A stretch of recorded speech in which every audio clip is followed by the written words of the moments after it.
wore my glasses this time because I tried to avoid the glare, but I can't see shit without them, so sorry. Deal with it.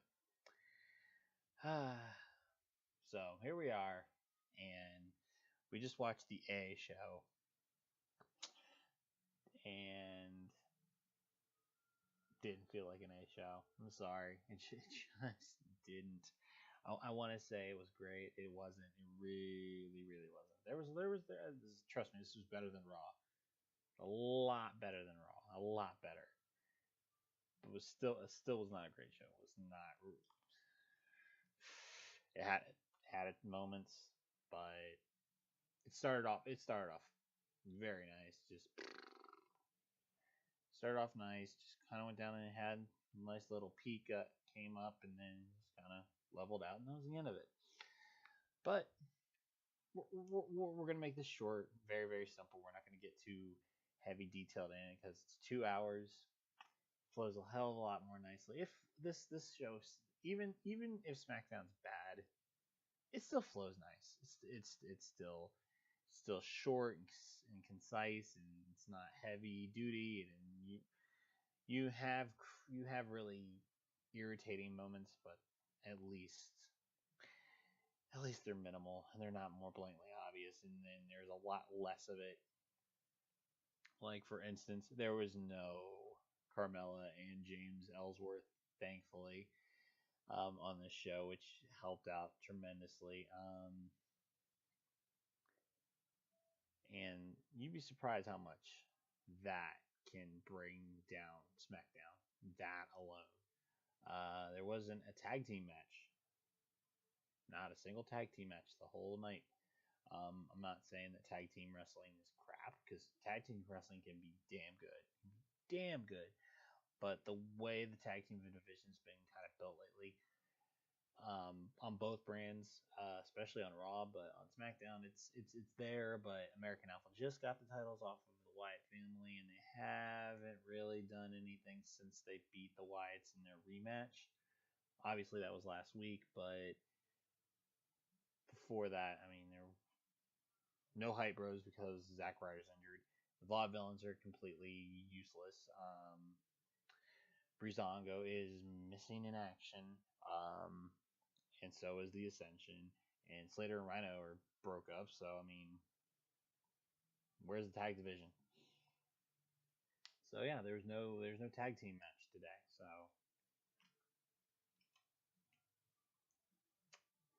anyway, let's go ahead and go over SmackDown from beginning to end, and we'll discuss some of the high points and low points, and then we'll go from there.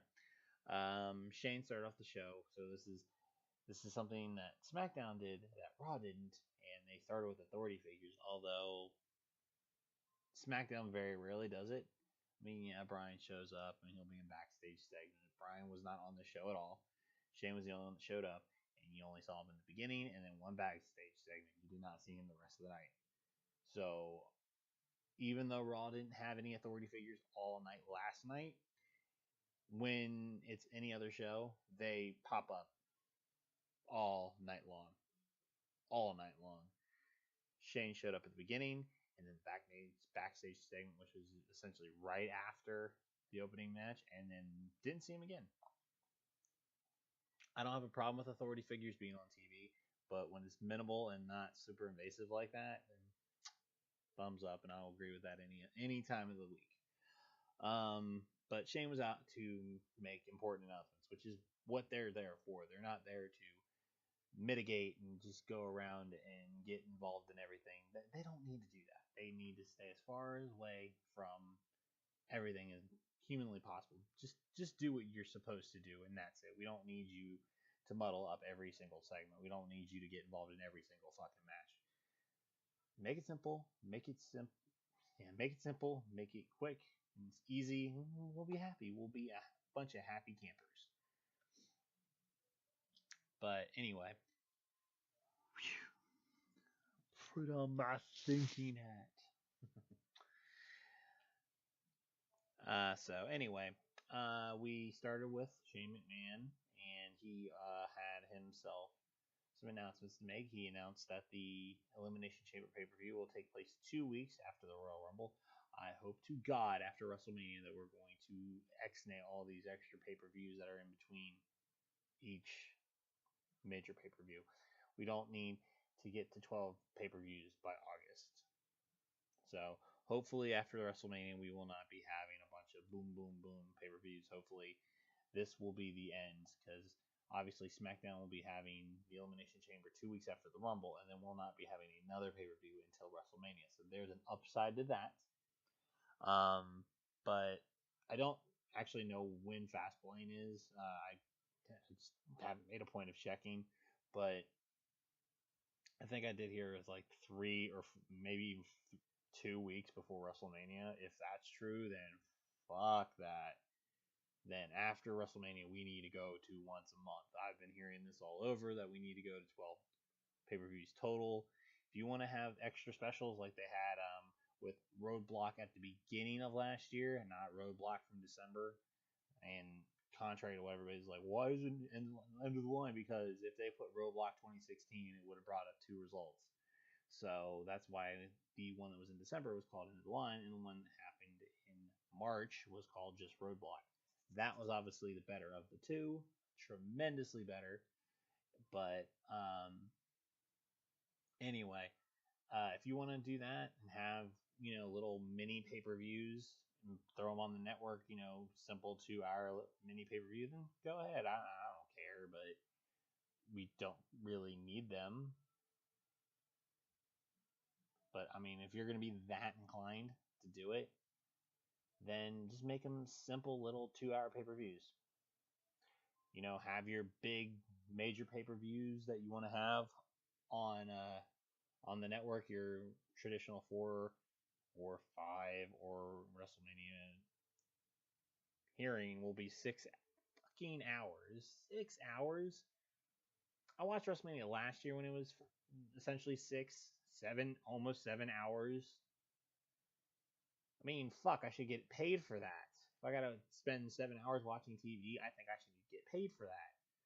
That's excessive as fuck. Excessive. So, if you want my honest idea about how pay-per-view structure should get done, I'll make a separate video about that probably after the Royal Rumble.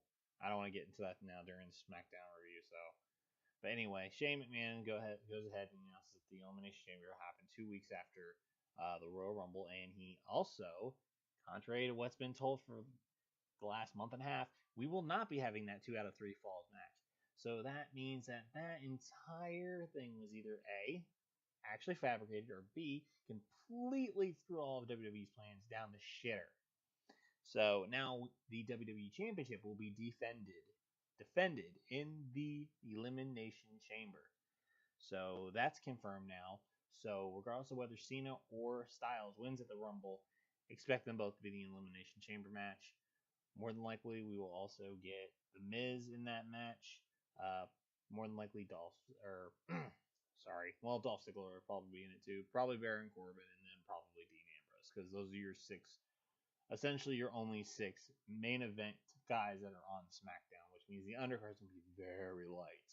I mean, very light. That means we're probably going to have a tag team title match, a women's championship match, probably another women's match, and then I would imagine if Dean Ambrose is still the Intercontinental Champion come around Elimination Chamber time, then I would imagine we're going to that would be it. You'd have the women's match. You'd have probably 2 women's matches, the tag title match, the Elimination Chamber, and that's probably going to be it, unless we have like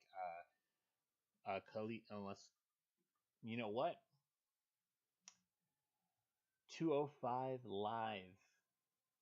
That would be a great way to get them some pay-per-view exposure, because right now the only pay-per-view matches they get is the Cruiserweight Championship match. That would be a good way to get storylines that are being produced on 205 Live onto pay-per-view. It's right there. Just add you a match to the Elimination Chamber. That would be cool. But that's pretty much how it's kind of being boiled out. And then of course AJ comes out, who disagrees with being put in the Elimination Chamber right after the Royal Rumble, which I don't blame him. I wouldn't want to be in the Elimination Chamber 2 weeks after the Royal Rumble, but what are you gonna do?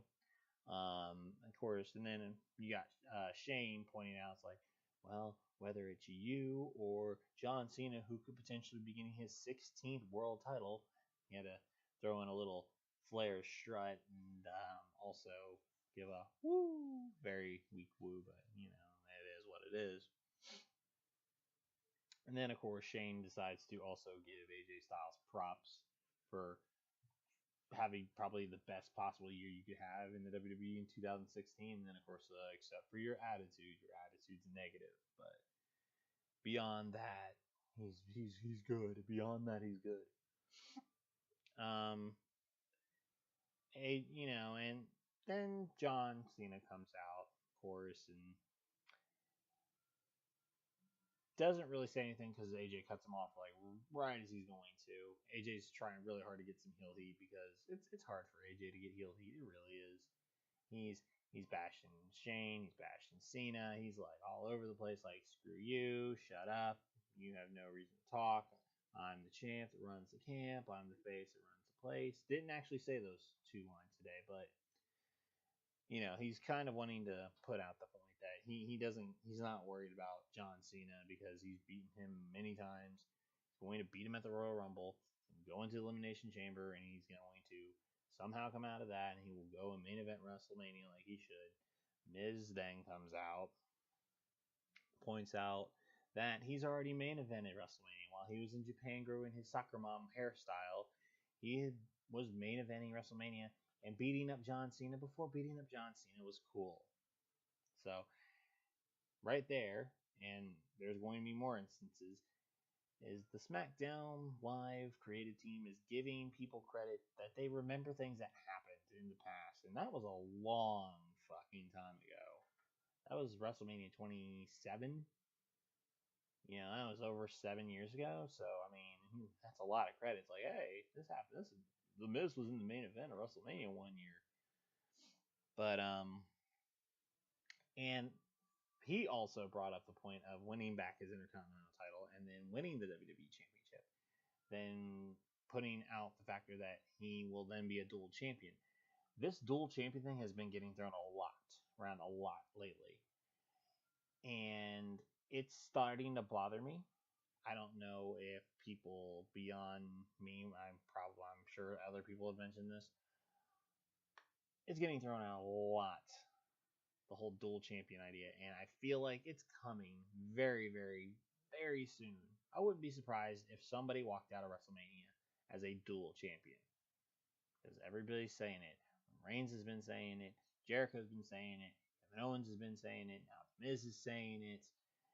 If it's starting to leak into SmackDown, I mean, it's big on Raw because we can almost guarantee you it'll probably happen on Raw. It'll more than likely be Roman Reigns somehow getting the Universal title and then deciding he wants his U.S. title back or some dumbass shit like that. Or even more coincidental, it's like, you know what, we want those, it talks to Seth Rollins, I want that tag title. I don't fucking know. But there's bound to be a dual champion sooner rather than later, because if it's getting mentioned this much, it's going to happen.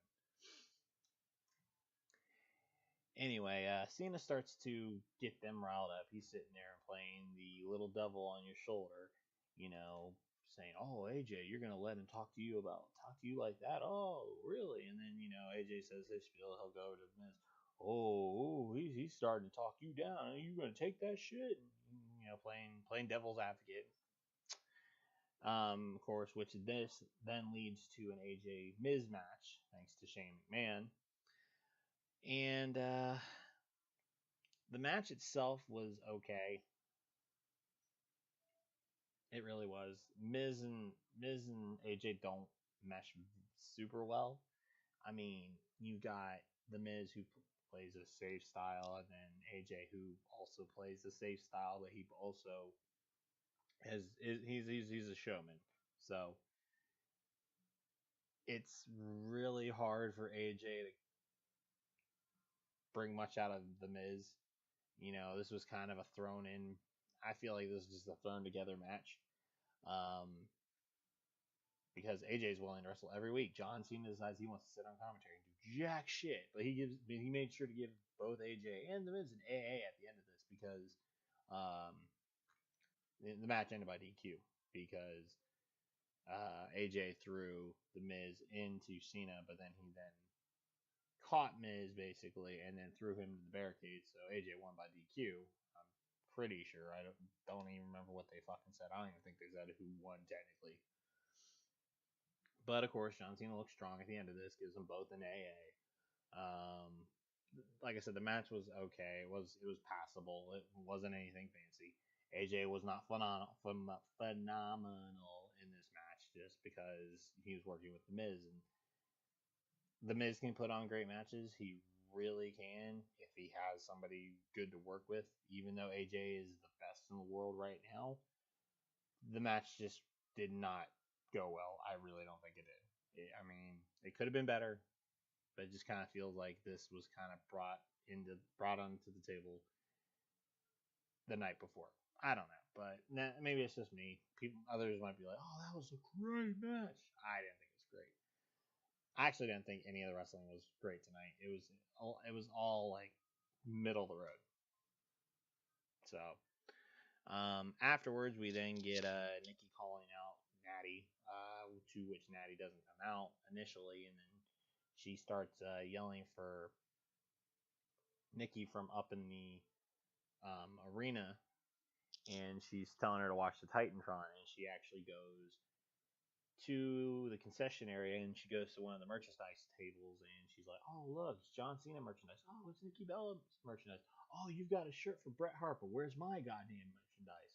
And she gets pissed. She starts pulling down all Nikki shit and John Cena shit, and she's starting to throw it all in the trash and talks about how, it's all crap and just like Nikki is and all. And she's doing some great heel. She is so much better as a heel. So much. I can actually tolerate Natalya as a heel. So much better. So much better. And then, of course, Nikki shows up, attacks her. They go through the table. Well, she basically tackles Natalya through the table. And they start to brawl and all this other stuff. Security shows up, separates them. It was a nice little segment. Kind of, brings up that animosity some more. She took a burn to Bret Hart. She took a burn to Cena. Yeah.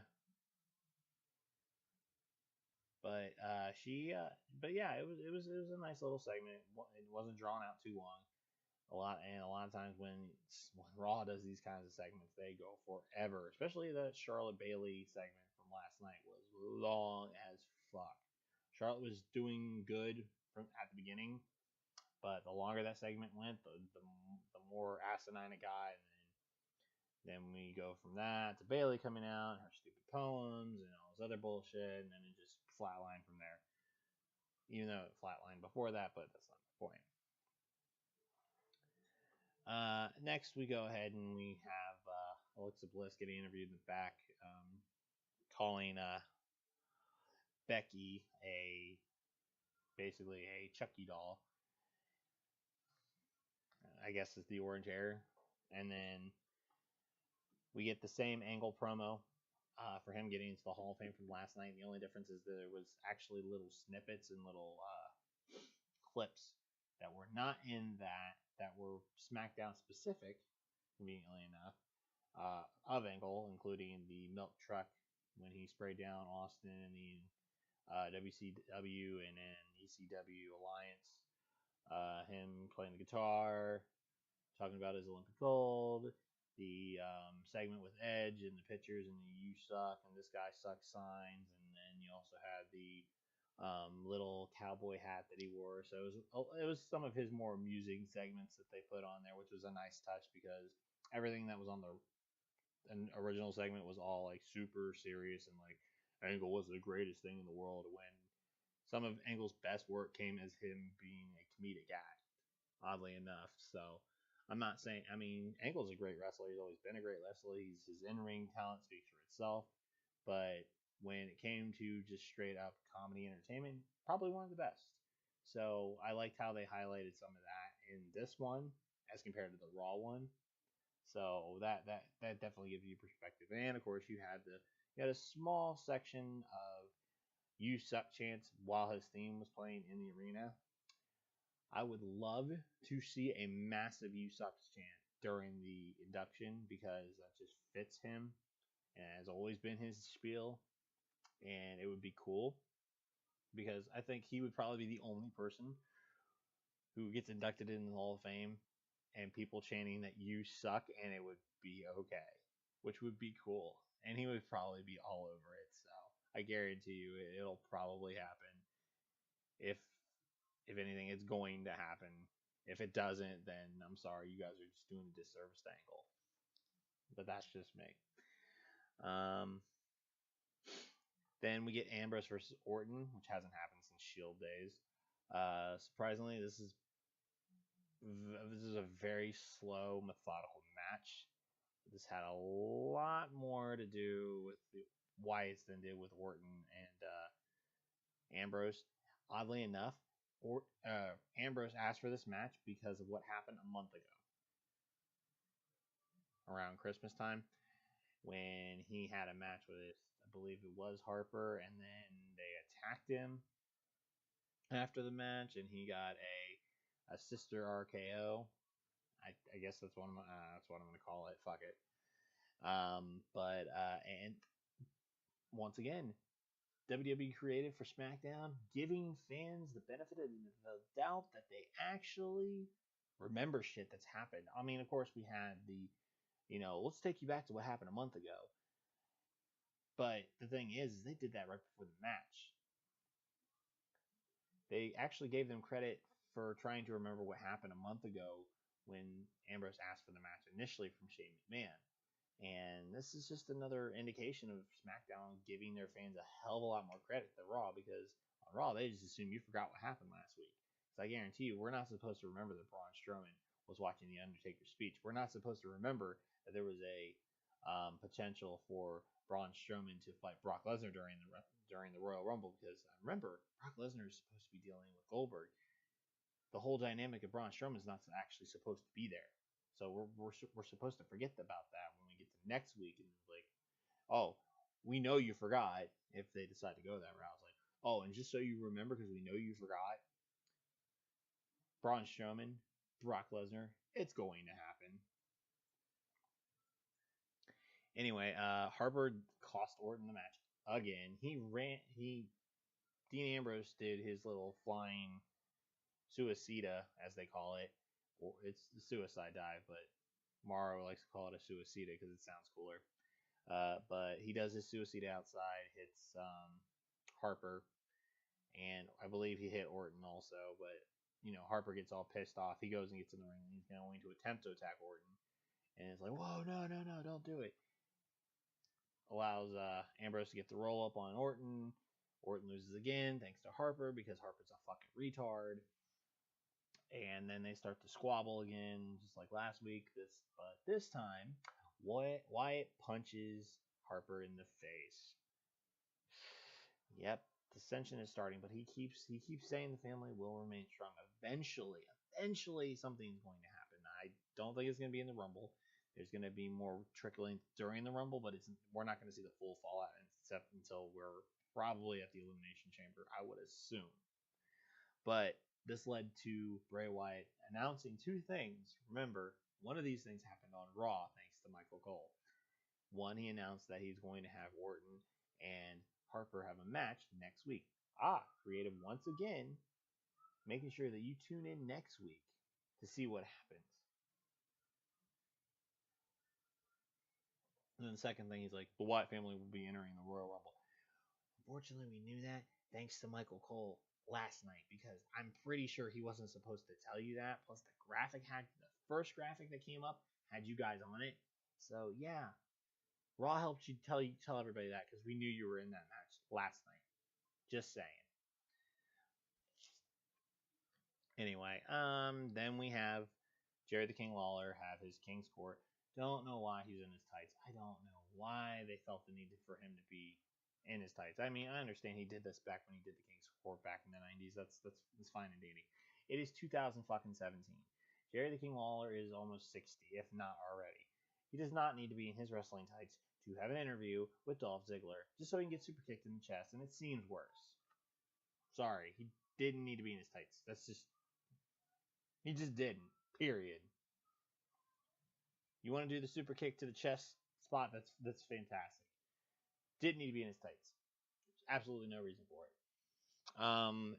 Ziggler was trying to get some nuclear heat by bringing up Jerry the King Lawler's heart attack that happened back in 2012 and the match that happened right before it when Ziggler gave him multiple elbows to the chest, which inadvertently caused him to have the heart attack. So yeah, did it work? I think it did, but I'm not a super big fan of trying to go from okay, I'm a bad guy to I need nuclear heat. And I don't like the term nuclear heat either because it's really fucking hard to get nuclear heat. You have to do some really fucked up shit to get nuclear heat. This is more intentional heat, I guess. Nuclear heat would be like when Brock Lesnar beat the belligerent shit out of Zach Gallen. That's nuclear heat because he's beating the shit out of a disabled one-legged person. That's nuclear heat. Him bringing up a real life heart attack just because when he's been a heel for a week, 2 tops, that's just trying to make him super heel, super fast. Superman, motherfucker. So I wasn't a big fan of it, but you know, it works. It works. So be it. What the fuck? I don't care. The segment was, and of course he was mute for most of it until he brought up that. So, but beyond that, you know, whatever. We're gonna. And then Otunga, for some dumb fuck reason, decides he needs to make fun of JBL because JBL then, after the super kick, ran into the ring to check on King, you know, for a dramatic effect. And then Otunga's like, "Hey, it looks like you about fell on your ass trying to run in the ring there." And I was like, "Really? The purpose of that, Otunga? Really? Makes you look like an even bigger dick." I'm sorry. I mean, you want nuclear heat. That gives you nuclear heat right there, being a complete asshole like that. Sorry, that doesn't give him nuclear heat because he's complete shit, so it doesn't matter. It just makes him look like an even bigger dumbass. Anyway, and then like right after that segment, when you know the whole concept of heart attack, Jerry King Lawler heart attack was in your mind, we're gonna throw in a trailer or a sneak peek for Triple X, the Return of Xander Cage, because that was the best time to play that trailer. Was right after that. They could play that any other time, but for some reason we had to do it right then and there, which I don't know. It was shit placement for an ad. That's just my opinion. And then we get to the main event: Becky Lynch versus Alexa Bliss in a steel cage match for the women's championship, or the Smackdown Women's Championship, if you want to be specific. Morrow feels the need to constantly still make these comparisons because he compared what Becky Lynch was doing to, what Alexa Bliss was doing to Becky Lynch as how Cruella de Vil treated the 101 Dalmatians in the Disney movie that came out in the 60s. Don't know why that's relevant now, but whatever. I don't want to say the match sucked. The match wasn't great either. Based on the matches we had, probably the better of the 3. Barely. I mean, it definitely had its spots. You know, the exploder suplex off the top rope was nice.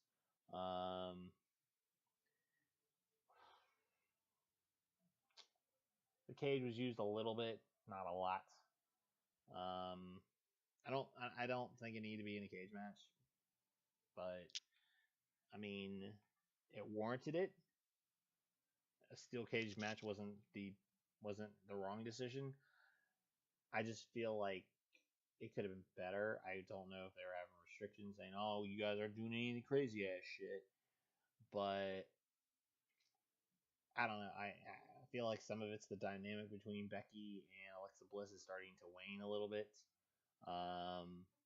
You know, I feel like after this, Since we now know who La Luchador is, I feel like this is actually going to be the separation for Becky and Alexa Bliss. I'm hoping, so that way, Alexa can get a different feud and Becky can be away from the title picture for a little bit. So that way we can get, a little more intrigue involved because right now the only other people you have since Nikki and Natalia are involved in their own little feud, and right now I feel like Becky and Alexa are going to go their separate ways. In Carmella's and squash matches, you really only have two people, which would be Naomi and who the fuck else is there? That's pretty much it. It's just Naomi, and I mean Maurice is technically a wrestler, but she doesn't wrestle. So I mean, you have Naomi, and then you now have a returning. Oh right, yeah. Mickie James is La Luchador. Yes, that's not who was playing La Luchador the entire time before this, but you knew that they weren't going to make her a luchador. I mean, honestly, but in the grand scheme of things, it doesn't surprise me that Mickie James is a luchador. That's pretty much what it was set up for. Um, does it work? I feel like this is going to turn into a Mickie James Trish situation where she's gonna be like, "Oh, you're fantastic. You're the new breed," and then she's just gonna use this to get a title match out of Alexa Bliss. That's what I'm expecting. I don't expect this partnership to last that long. I don't know. Maybe it does. I don't know. It's early. We just found out that Mickie James was a luchador, but I don't see her. I don't see Mickie James coming back just to be the little accomplice for Alexa Bliss. I feel like that eventually this is going to lead to her winning that women's championship. So I think for the next couple of weeks we're just going to see Becky and Alexa just kind of part ways. So that's pretty much all that happened on SmackDown. Overall, it was better than Raw. Everything's better than Raw. A massive shit in a toilet is better than Raw. A completely trashed house is better than Raw. Having to work overtime and not get paid overtime, or I guess what I should say. If you work Monday through Friday, and then you have to work Saturday for straight pay, is better than Raw. So SmackDown was better than Raw. SmackDown was not much better than Raw. SmackDown was very, very, very bland. Very, very bland. Upsides were the pretty much the confirmation that the U.S. United see U.S. Roman Reigns, fuck you, you son of a bitch. The WWE Championship will be defended in the Elimination Chamber, so forget about the 2 out of 3 falls match. We are not having that unless that happens at WrestleMania. But we got to get through the Rumble before we start thinking about fucking WrestleMania, which I guarantee you we're going to figure out what's going to happen at WrestleMania, and I will give you my predictions and expectations of what's going to happen at that pay per view. But that'll be after the Rumble, which we're going to be doing a predictions as to who is going to be in the Rumble. That is not going to be confirmed, obviously.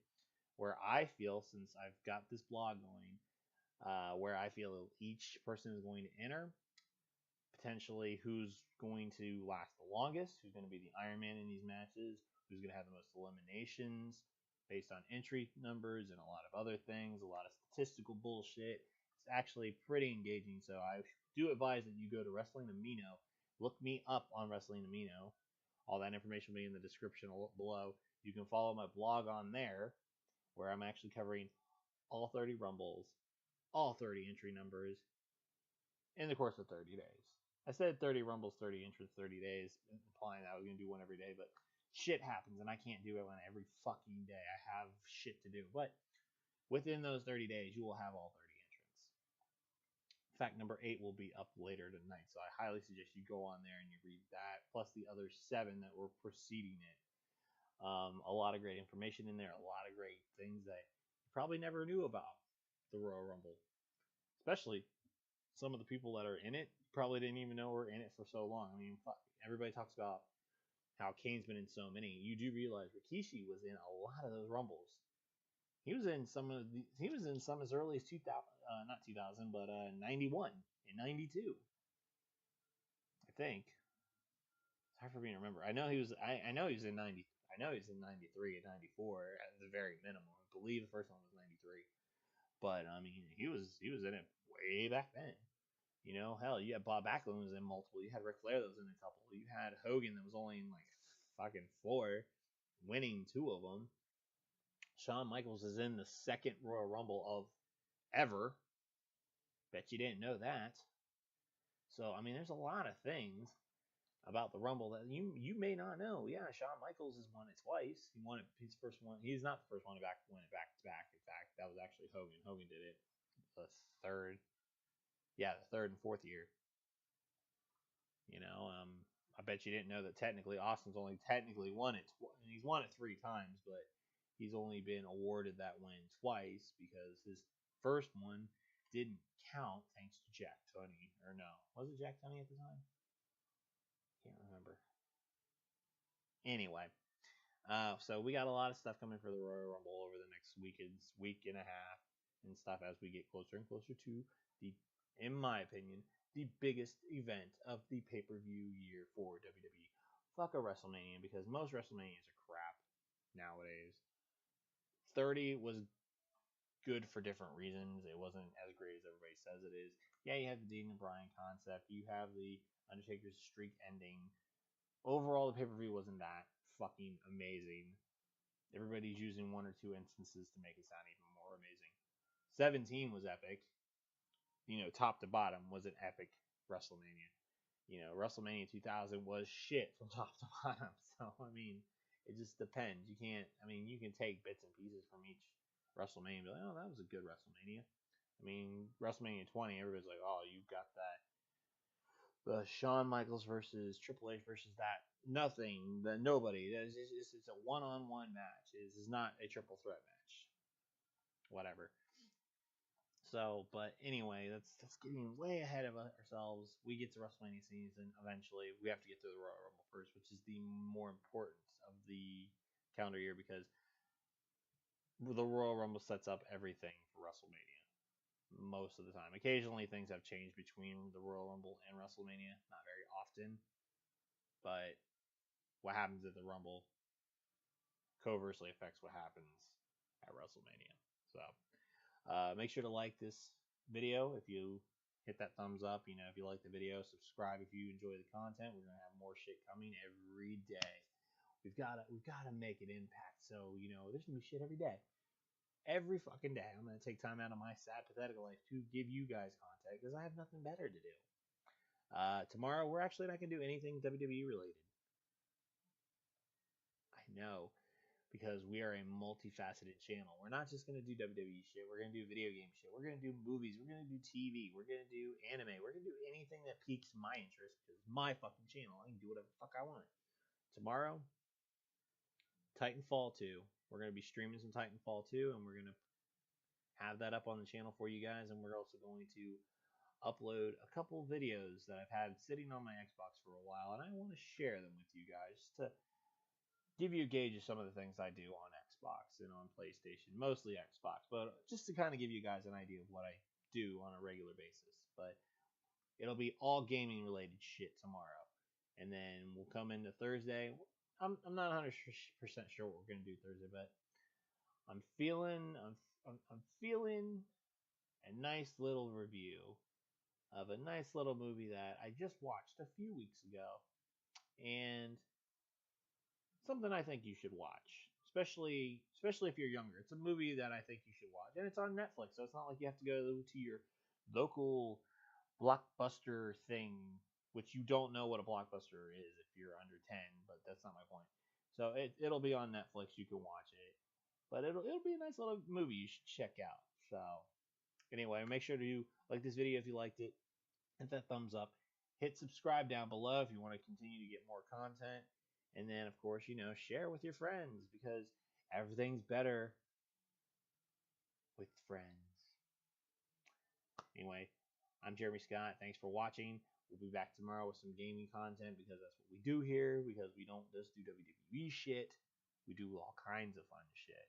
So I'll talk to you guys then, and make sure you do all that crap that I said before, and check the links below.